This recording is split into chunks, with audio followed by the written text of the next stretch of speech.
সবাইকে স্বাগত জানাচ্ছি আপনার প্রিয় শো টক উইথ নাহার এবং সাথে আছি আমি হাসিনা আনসার নাহার, যেখানে আমরা কথা বলি সময়ের সেরা মানুষের সঙ্গে, জানি তার জীবনের গল্প, শুনি তার অভিজ্ঞতার কথা, খুঁজি ভবিষ্যতের পথ। প্রতি পর্বের মতো আমাদের আজকেও আমাদের স্টুডিওতে একজন অতিথি উপস্থিত আছেন। তিনি হচ্ছেন আশরাফুন্নেসা মেবিন। চলুন দর্শক, আমরা আশরাফুন্নেসা মেবিন আপুর কাছে চলে যাই। কেমন আছেন আপু? আলহামদুলিল্লাহ, অনেক ভালো আছি আপু। আপনি কেমন আছেন? এই তো আলহামদুলিল্লাহ, আপনাকে মাশাআল্লাহ খুবই প্রিটি লাগছে। থ্যাংক ইউ সো এবং মাচ। আপনাকে দেখে আমার আরো ভালো লাগছে। কি নিয়ে ব্যস্ততা যাচ্ছে? ব্যস্ততা হচ্ছে অফিস বাসা, অফিসের কাজ বাসা কাজ দুটো মিলিয়েই হচ্ছে আমার ব্যস্ততা। আচ্ছা, এই যে অফিস বাসা বাসা অফিস, এই মানে টাইম ম্যানেজমেন্টটা কিভাবে ঠিক রাখেন? টাইম ম্যানেজমেন্ট আসলে আমাদের মানে অনেকদিন যাবত যারা কাজ করি আমরা, আমাদের আসলে টাইম ম্যানেজমেন্টটা আসলে আলটিমেটলি হয়েই যায়। তো যেটুকু সময় আমরা ফাঁকা পাই ওই সময়টুকু আমরা মিস করি না, পরিবারকে দেওয়ার জন্য কোনোভাবেই আমরা সেই সময়টা মিস ইউজ করি না। সর্বোচ্চ যেন সদ্ব্যবহার করা যায়, এটাই হচ্ছে আমার মনে হয় এটাই মূল মন্ত্র এটা ম্যানেজ করার। মানে সেভাবেই সময়গুলো বেছে নিয়েছেন। এটা কি আপনি মানে রুটিনটা কি এভাবে করেছেন? প্রতিদিনের রুটিন রাখেন না সাপ্তাহিক, নাকি মাসে কিছু কাজ করবেন বা কিছু ঘুরতে যাওয়া বা বাচ্চাদেরকে সময় দেয়া, মানে ছুটির দিনগুলো? হ্যাঁ, ছুটির দিনগুলো তো বাচ্চাদের জন্য অবশ্যই। তাছাড়া প্রতিদিনের যে সময়টা, যেমন আমরা অফিস করে যখন রাতে বাসায় ফিরি তখন যে সময়টা পাই যেন আমার সন্তান একদম সঠিকভাবে আমার সময়টুকু পায়, ওকে একটু পড়ানো, সারাদিনের খোঁজ খবর নেওয়া, ছেলের বাবাকেও একটুখানি সময় দেওয়া, তাকে কিছু রান্না করে খাওয়ানো, ছুটির দিনগুলোতে ঘুরতে যাওয়া, স্পেশাল রান্না করা, এটাই হচ্ছে। কে ভালো রান্না করে, দুলাভাই না আপনি? অবশ্যই আমি। না, আপনি যেভাবে বললেন মানে দুলাভাই মনে হয় রান্নার সাথে যুক্ত আছেন টুকটাক। এই যেমন কফি, মানে ভর্তা করা, চা বানানো, ডিম ভাজা, এইসব। আচ্ছা, আপনি তো একজন রেভিনিউ অফিসার। আচ্ছা, অ্যাসিস্ট্যান্ট রেভিনিউ অফিসার। তো এই যে অফিস করছেন, বাসায় আসছেন, আমি তো জানি আপনি আবার রান্নার সাথেও জড়িত। জি, সম্প্রতি আপনার একটি বইয়ের রেসিপিও বের হয়েছে, বাংলাদেশের ঐতিহ্যবাহী রান্না 100 রেসিপি, এবং দর্শক এই বইয়ের সম্পাদক কিন্তু আমি, হাসিনা আনসার। প্রিয় হাসিনা আপু। আপু কিন্তু চমৎকার রেসিপি দিয়েছেন। কি রেসিপিটা ছিল একটু দর্শকদের জানান। যেহেতু এটা ঐতিহ্যবাহী রান্নার বই ছিল, তো আমি আমার গ্রাম, আমার যে দেশের বাড়ি শরীয়তপুর, সেটারই একটা বিখ্যাত হচ্ছে ইলিশ মাছের ডিমের ভর্তা মনে হয় দিয়েছিলাম। হ্যাঁ হ্যাঁ, খুবই সুন্দর একটি রেসিপি, খুবই মজার জিনিসটা, একদম অথেন্টিক রেসিপি। তো আপনি একজন অ্যাসিস্ট্যান্ট রেভিনিউ অফিসার হিসেবে আপনার প্রধান দায়িত্বগুলো কি কি?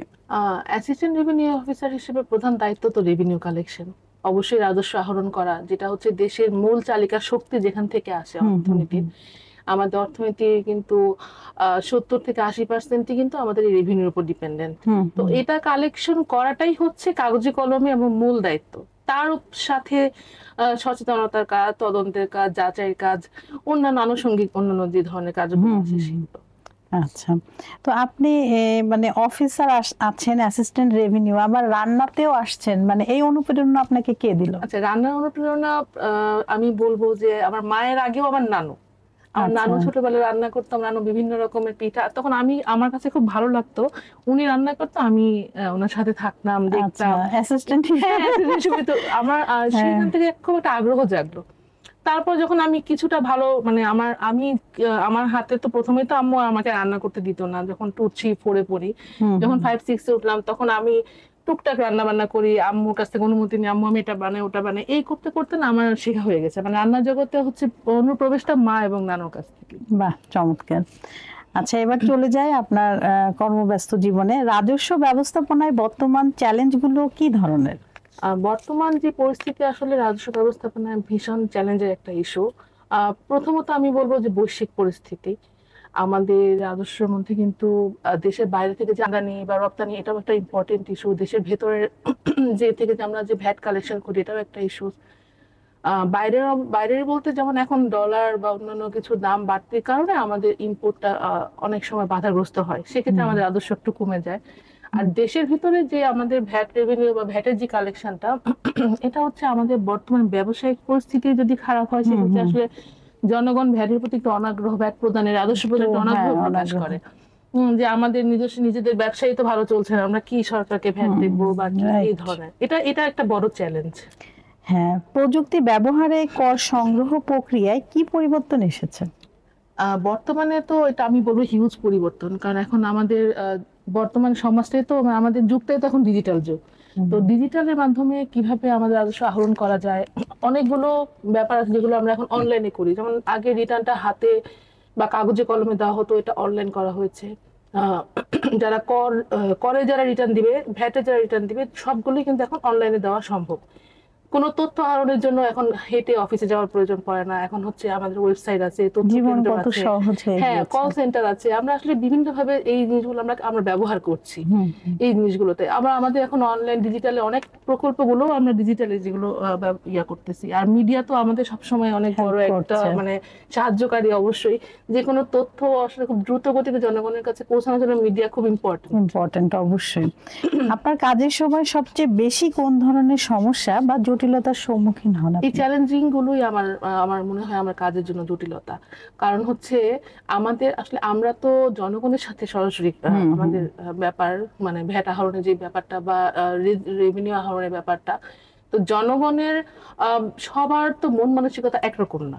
তো আমরা আসলে এত মানুষের সাথে মিশতে হয়, তাদের ব্যবসায়িক বিভিন্ন রকমের পরিস্থিতি বুঝতে হয়, বিভিন্ন শ্রেণীর পেশার মানুষের সাথে মিশতে হয়, যার কারণে আসলে আমি মনে করি কাজের ক্ষেত্রে এই বিভিন্ন মানুষের সাথে মিশে চলাটা, তাদের সাথে রেভিনিউ বা রাজস্ব দেশের এই অর্থনৈতিক অবস্থাগুলো বিবেচনা করে তাদের সাথে যোগাযোগ রেখে সরকারের রাজস্ব আহরণটাই একটা বড় ধরনের একটা মানে চ্যালেঞ্জ। হ্যাঁ, আচ্ছা মেবিন আপু, এখন আমরা চলে যাচ্ছি টক উইথ নাহারের র্যাপিড ফায়ার সেগমেন্টে। খুব শর্ট প্রশ্ন হবে এবং খুব শর্ট উত্তর, মানে খুব দ্রুত উত্তর দিতে হবে। হ্যাঁ, আচ্ছা, প্রথম প্রশ্ন হচ্ছে করদাতা সচেতনতা বাড়ানোতে সবার আগে কি দরকার? সবার আগে দেশপ্রেম দরকার, তাই না? দেশের প্রতি ভালোবাসা থাকলেই আপনি দেশের জন্য কিছু করতে চাইবেন, এটা হচ্ছে প্রথম উদ্যোগ। খুব সুন্দর অ্যান্সার। ট্যাক্সের গুরুত্ব বেশি না জরিমানা? অবশ্যই ট্যাক্সের গুরুত্ব বেশি। ওয়াও। ডিজিটাল রেভিনিউ কালেকশন হোক না কাগজ ভিত্তিক? অবশ্যই ডিজিটালি। কর দেওয়া কি দেশপ্রেমের অংশ? অবশ্যই দেশপ্রেমের অংশ, যেটা বললেন। হ্যাঁ, সেটাই। এবং আপনার অফিসে সবচেয়ে প্রিয় কাজ? আমার অফিসে সবচেয়ে প্রিয় কাজের ফাঁকে কফি খাওয়া। ও, এখন তো আমার খুব কফি খেতে ইচ্ছা করছে। দর্শক, কি করব, আমরা তাহলে মেবিন আপার বাসায় চলে যাই আপনাদেরকে নিয়ে, এবং গরম গরম কফি দুজন খাই, আপনারাও খান। হ্যাঁ, কফির সাথে টফি, যেমন চায়ের সাথে টা। আচ্ছা, ঠিক আছে, তাহলে আপনার দাওয়াতটা কিন্তু পেয়ে গেলাম। দর্শক, আপনারাও কিন্তু পেয়ে গেলেন। আমি মানে অনুষ্ঠান শেষে আপার অ্যাড্রেসটা দিবে, এবং আপনারা এবং আমরা সবাই দল বেঁধে আপার ওইখানে কফি, টফি এবং চা টা খেতে যাও। আচ্ছা, অফিসে সবচেয়ে বেশি চাপ আসে কখন?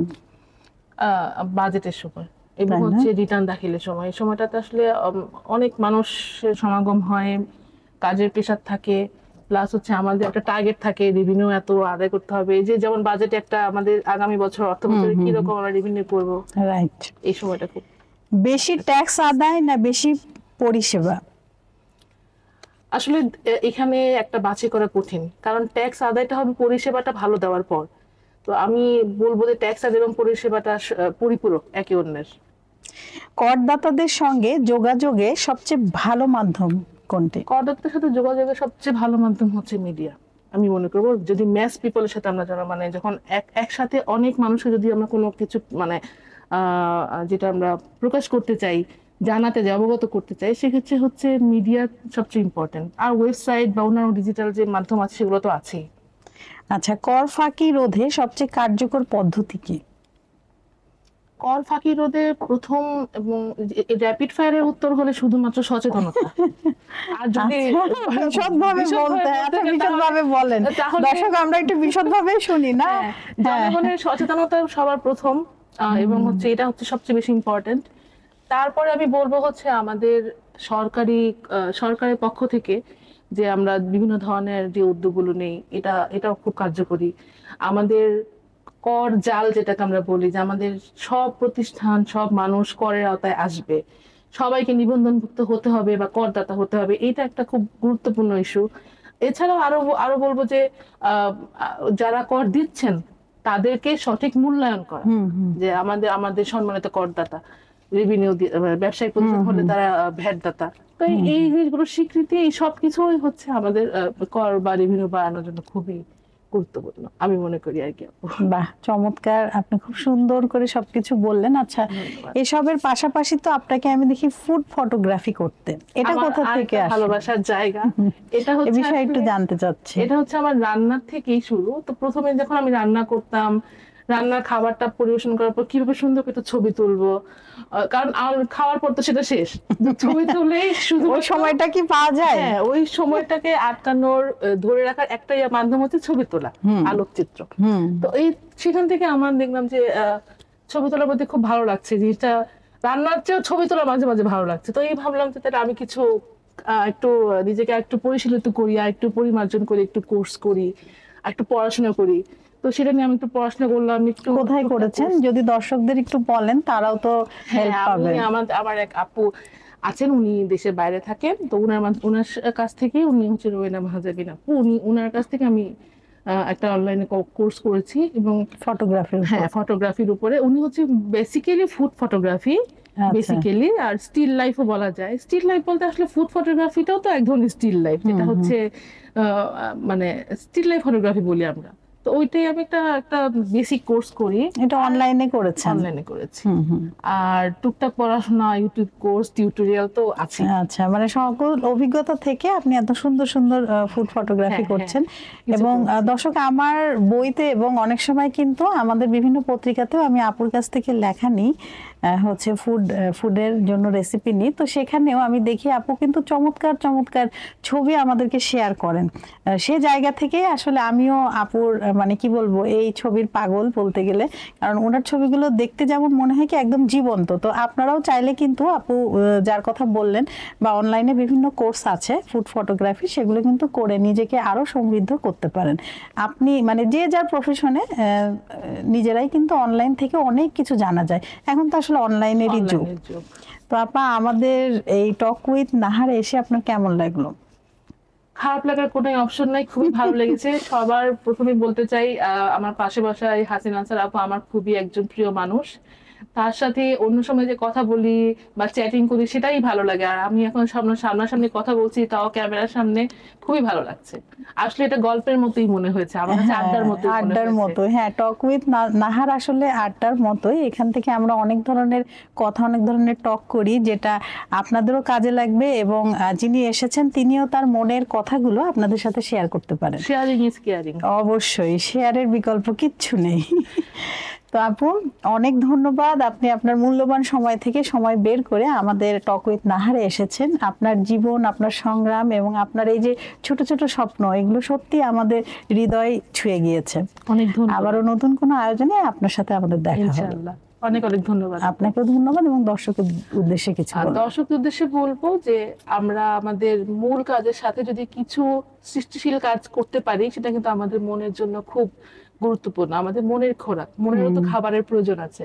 তো আমরা সবাই আমাদের কোন জিনিসটা করতে ভালো লাগে সেটা আমরা যেন নারিশ করি, একটু পরিচর্যা করি, সেই কাজটা করি যেন আমাদের মনটাও ভালো থাকে, অন্য কাজের ক্ষেত্রে যেন আমরা অনুপ্রেরণা পাই। সবাইকে ধন্যবাদ। আপনাকেও ধন্যবাদ। দর্শক, আপনারা যারা এতক্ষণ আমাদের সাথে ছিলেন, আপনাদের সবাইকে অসংখ্য ধন্যবাদ এতক্ষণ সাথে থাকার জন্য। অনুষ্ঠানের একদম কিন্তু আমরা শেষ পর্যায়ে চলে এসেছি। কথা বলতে বলতে কখন যে সময় চলে গেল আসলে টের পাওয়া যায়নি। আপুর কাছ থেকে কিন্তু আমরা অনেক গুরুত্বপূর্ণ তথ্য জেনেছি, যেগুলো আপনাদের আমাদের সবারই কাজে লাগবে। তো দর্শক, আবারও নতুন কোনো অতিথিকে নিয়ে আগামী বুধ ও বৃহস্পতিবার আপনাদের সবার সাথে আমার দেখা হবে। ততক্ষণ পর্যন্ত আপনারা সবাই ভালো থাকুন, সুস্থ থাকুন এবং টক উইথ নাহারের সাথে থাকুন। আল্লাহ হাফেজ।